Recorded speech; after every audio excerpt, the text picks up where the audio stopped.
far rientrare in Italia l'imprenditore veneziano Marco Zennaro, attualmente detenuto in Sudan, ad annunciare il presidente Zaia dopo il colloquio col ministro Di Maio.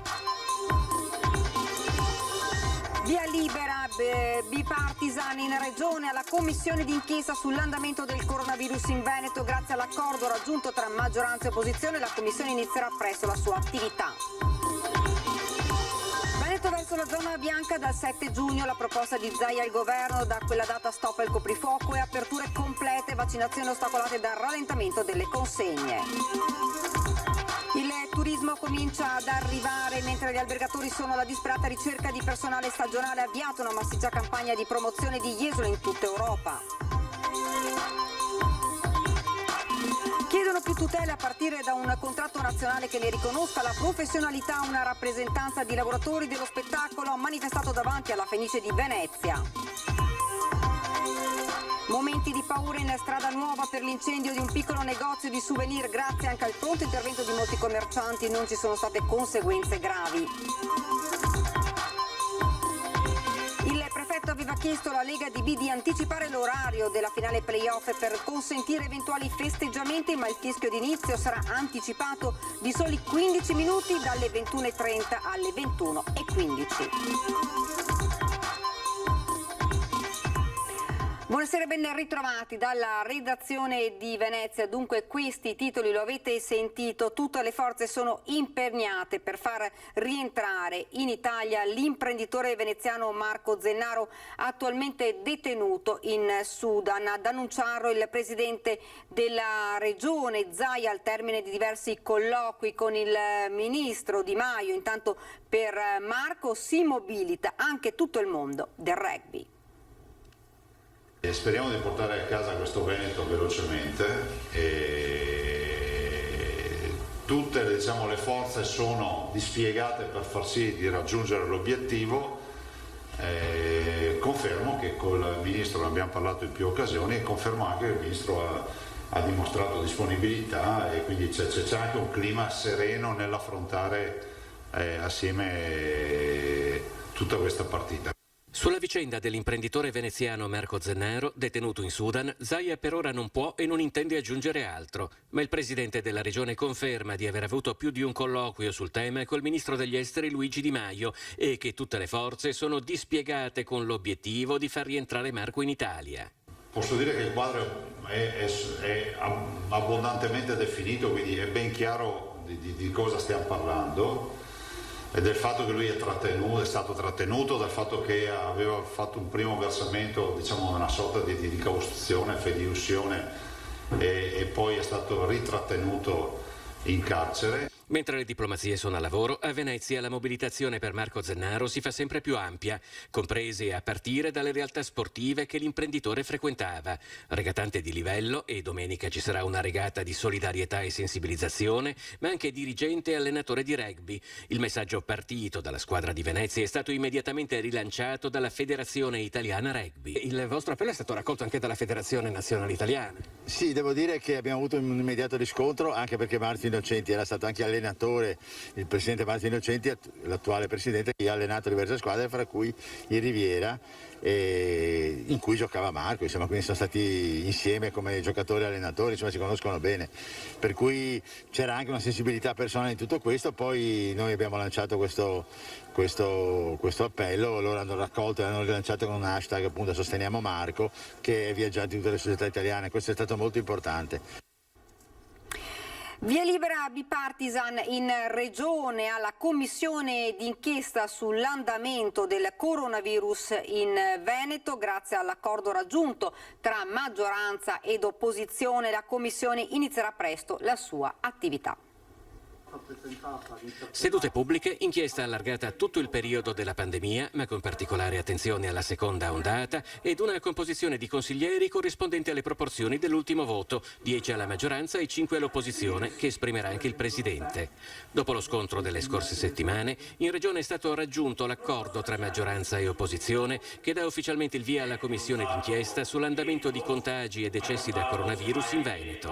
Quanto dureranno i lavori della Commissione? Fino al 30 novembre del 2021, quindi avranno un periodo ben determinato. Le conclusioni saranno portate all'autorità giudiziaria, così come chiesto dal Presidente Zaia e dalla maggioranza, perché vogliamo rendere al massimo pubblico quello che emergerà dalla Commissione una volta sentito i tecnici, sentito anche tutti coloro che si sono occupati, della crisi pandemica qui in Veneto. A Palazzo Ferrofini la soddisfazione è unanime, a partire dai primi firmatari delle due originarie proposte di delibera, i capigruppo della coalizione leghista Villanova e Pan e il capogruppo PD Giacomo Possamai. Per noi è un risultato importante perché avevamo chiesto con forza una commissione di inchiesta che analizzasse che cosa è successo in Veneto, in particolare nella seconda ondata in cui abbiamo avuto purtroppo il quadruplo dei decessi rispetto alla prima ondata. Abbiamo chiesto questa commissione perché pensiamo che sia giusto capire cosa è successo, sia nell'interesse dei veneti, dei cittadini, perché capire che cosa non ha funzionato è fondamentale. Un accordo che ci soddisfa perché sostanzialmente sono state recepite tutte le nostre richieste per quello che riguarda la Commissione, in particolare che la Commissione d'inchiesta sia pubblica, quindi che i veneti possano vedere cosa succede in questa Commissione d'inchiesta, che si prenda in esame tutta la pandemia, non solo una parte della pandemia, perché è importante poter confrontare le tre ondate, dopo che ci sia una buona proporzionalità sui numeri per quello che riguarda i consiglieri, quindi un peso della maggioranza maggiore, visto il peso che abbiamo in Consiglio regionale. Veneto verso la zona bianca dal 7 giugno, la proposta di Zaia al governo, da quella data stop al coprifuoco e aperture complete, discoteche invece ancora sospese, si pensa ad una sperimentazione, intanto vaccinazioni ostacolate dal rallentamento delle consegne.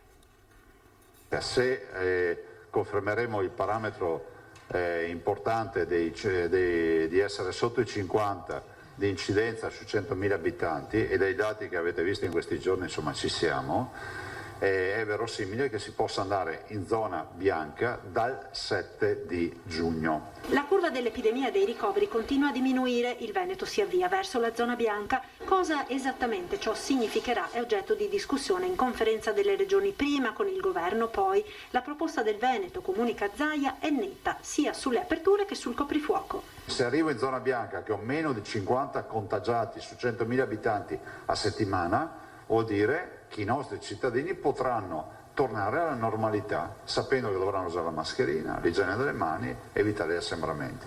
Punto. È quello al quale puntiamo. La domanda fatidica che tutti ci fanno e mi fanno in queste ore, ma il coprifuoco è da cancellare. Niente coprifuoco, è tutto aperto nell'auspicata zona bianca, tranne le discoteche vincolate al decreto del governo, anche se per queste attività il Veneto ha in mente una sperimentazione che intende sottoporre al CTS.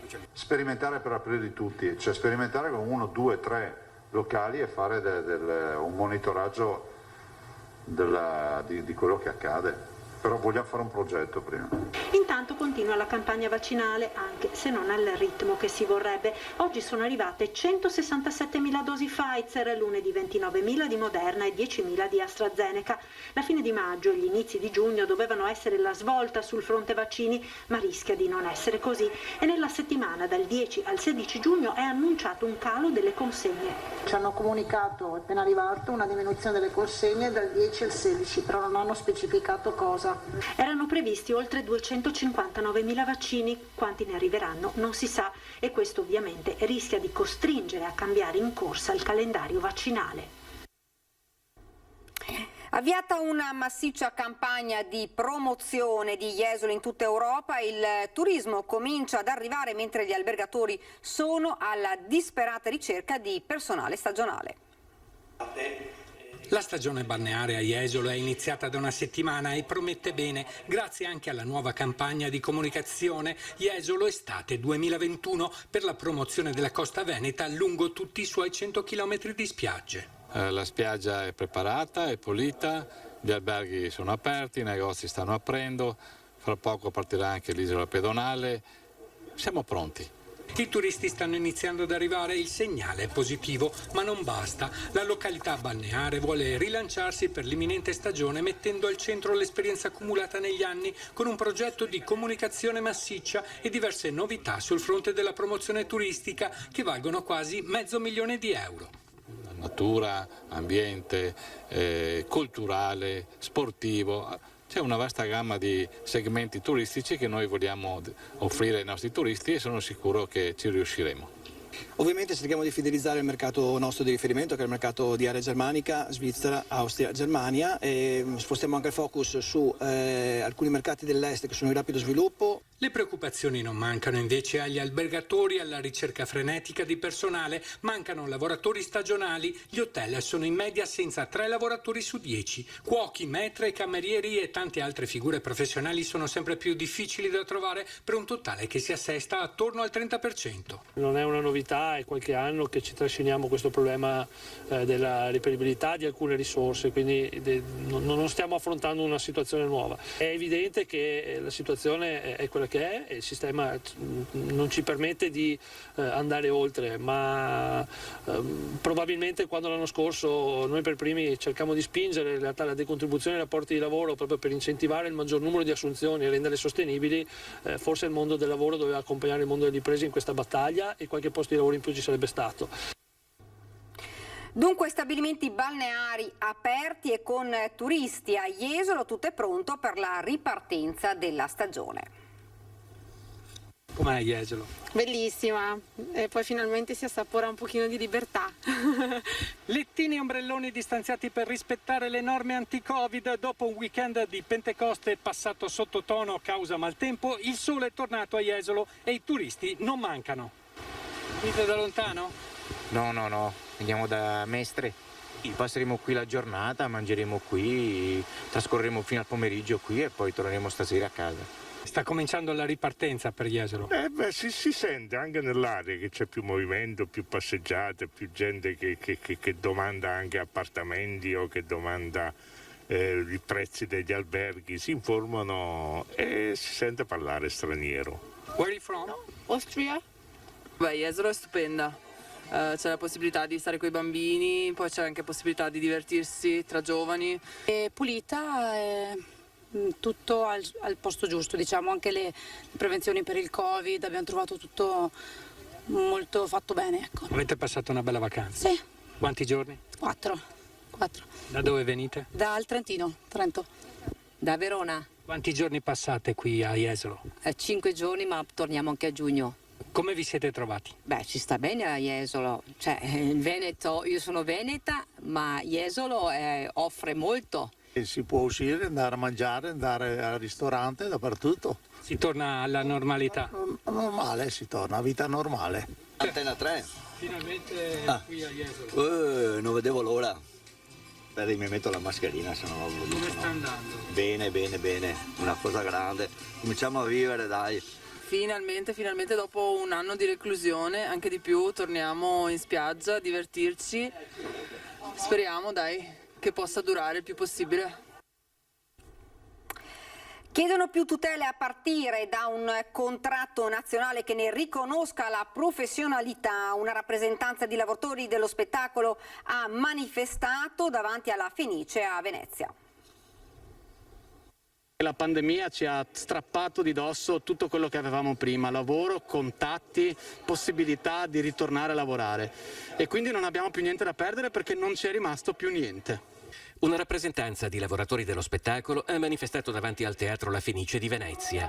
Sul tavolo non c'è solo la difficile ripartenza post-pandemia, ma un intero settore che si è riscoperto fragilissimo con centinaia se non migliaia di lavoratori che si sentono scarsamente tutelati e in balia di un'occupazione che arriva a intermittenza. Ma il problema nostro è che il Covid ha reso le cose ancora più complicate per avere le commissioni, però già da questo avevamo dei contratti intermittenti, mai un contratto vero, non esiste un contratto nazionale dei lavoratori dell'arte o degli artisti. Quindi stiamo cercando di avere un contratto e anche di essere riconosciuti come categoria professionale. Il settore dello spettacolo ha bisogno di una riforma completa perché veramente in quest'anno e mezzo ci siamo resi conto, unendoci a livello nazionale, che tante sono le lacune e molto spesso non si portano avanti i diritti e la dignità dei lavoratori. Quindi per troppi anni siamo stati in silenzio, adesso è ora veramente di rivedere tutto. Da questo punto di vista la crisi del Covid nella sua drammaticità è perlomeno servita ad una presa di coscienza collettiva che si è tradotta in un'unione di persone che vivono gli stessi problemi e che chiedono ad enti ed istituzioni di risolverli. In tutta Italia i lavoratori auto-organizzati hanno creato un sindacato, si chiama RISP, ci serve per far valere le nostre posizioni. Questo sindacato è nella forma giuridica competente e giusta e pertanto ci aspettiamo che riceva ascolto da tutte le parti datoriali con le quali vogliamo dialogare. Siamo alla cronaca. Un collaudato e consolidato sistema di frode avrebbe permesso ad un gruppo di imprese, la maggior parte delle quali attive nel settore della cantieristica navale, operative nei sedimi portuali di Marghera, Ancona, Monfalcone, Savona e Castellammare di Stabia, di non versare i dovuti contributi previdenziali e assistenziali quantificati in oltre 6 milioni di euro attraverso fraudolente compensazioni con crediti IVA inesistenti creati ad arte da altre società conniventi. Lo hanno scoperto i finanzieri del nucleo di polizia economico-finanziaria di Ancona nelle scorse settimane. E momenti di paura in strada nuova per l'incendio di un piccolo negozio di souvenir. Grazie anche al pronto intervento di molti commercianti vicini non ci sono stati conseguenze gravi. Dentro alla bottega c'erano fiamme e usciva molto fumo. Hai avuto paura? Un po' abbastanza, diciamo, un po' di paura sì, perché senti il caldo e vedi il fuoco, sicuramente un po' però insomma diciamo che siamo stati abbastanza veloci tutti quanti.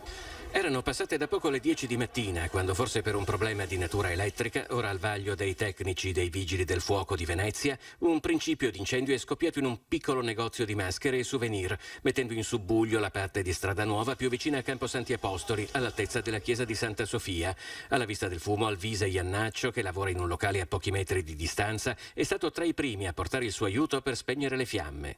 E siamo intervenuti in un po' delle commercianti della Strada Nuova, abbiamo collaborato per spegnerlo insieme, ci hanno portato tutti gli estintori, hanno tutti collaborato, c'era il ragazzo che è il parrucchiere qua, i gondolieri del traghetto Santa Sofia hanno aiutato e siamo riusciti finché sono arrivati dopo i pompieri. Hanno collaborato anche i ragazzi che hanno il negozio dei cellulari, è tutta una comunità che ha aiutato.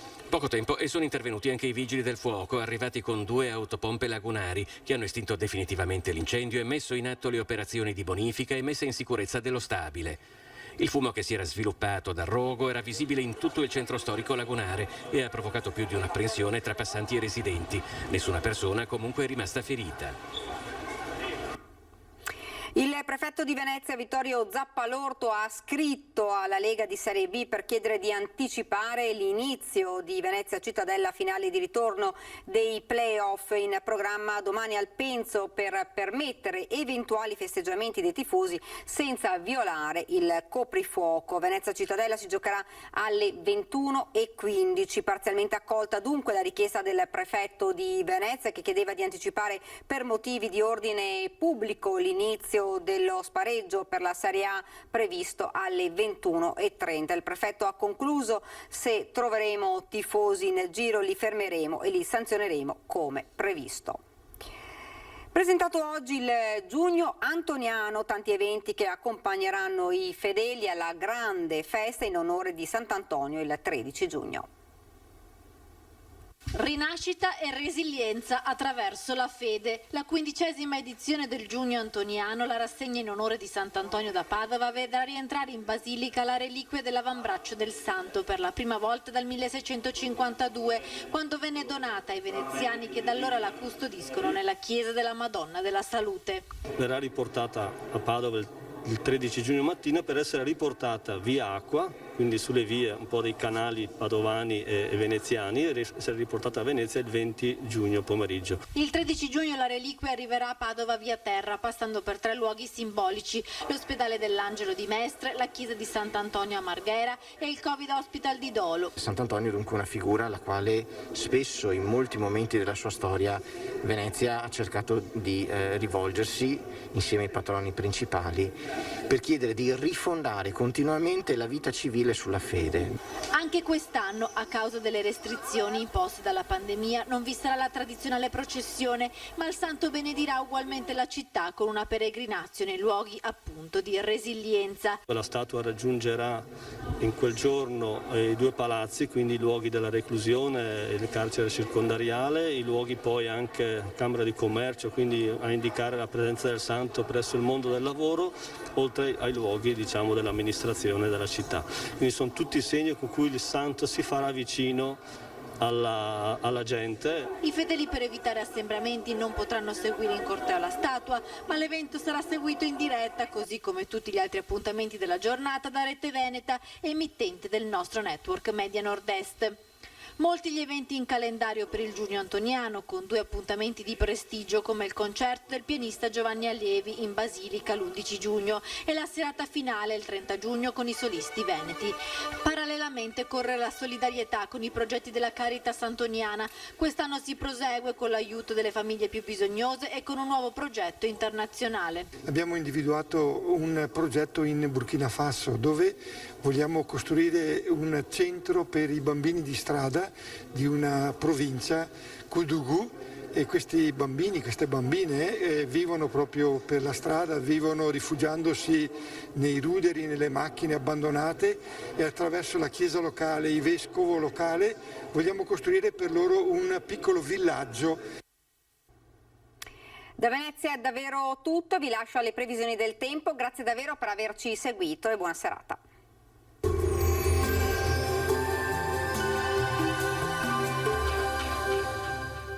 Il Piccolo Scavo è specializzato nella realizzazione di impianti fognari, sottoservizi per utenze e adeguamento fognario alla rete consortile. Benvenuti al meteo. Prevale ancora l'alta pressione sull'Italia, dunque anche sul nostro territorio la giornata di giovedì 27 maggio sarà caratterizzata dal bel tempo. Vediamo dunque il dettaglio. Sul Veneto sole prevalente, tuttavia in alcuni momenti non si escludono locali annuvolamenti. In montagna al pomeriggio sarà possibile anche qualche occasionale temporale che localmente potrebbe riguardare anche le aree di pianura limitrofe. Temperature stazionarie minime tra 6 e 13 gradi, valori massimi compresi invece tra i 21 e i 25 gradi. Ci spostiamo ora sul Friuli Venezia Giulia, dove sarà soleggiato, tuttavia nelle ore pomeridiane sarà possibile qualche acquazzone sui rilievi. Temperature minime tra 8 e 12 gradi, massime sui 21-24 gradi. Infine, poche novità sul Trentino Alto Adige, tanto sole inizialmente, ma anche in questo caso a seguire non si esclude qualche rovescio. Temperature minime intorno ai 7-8 gradi, massime sui 24 gradi all'incirca. Dal meteo di Antena 3 per ora è tutto, grazie per l'attenzione, arrivederci.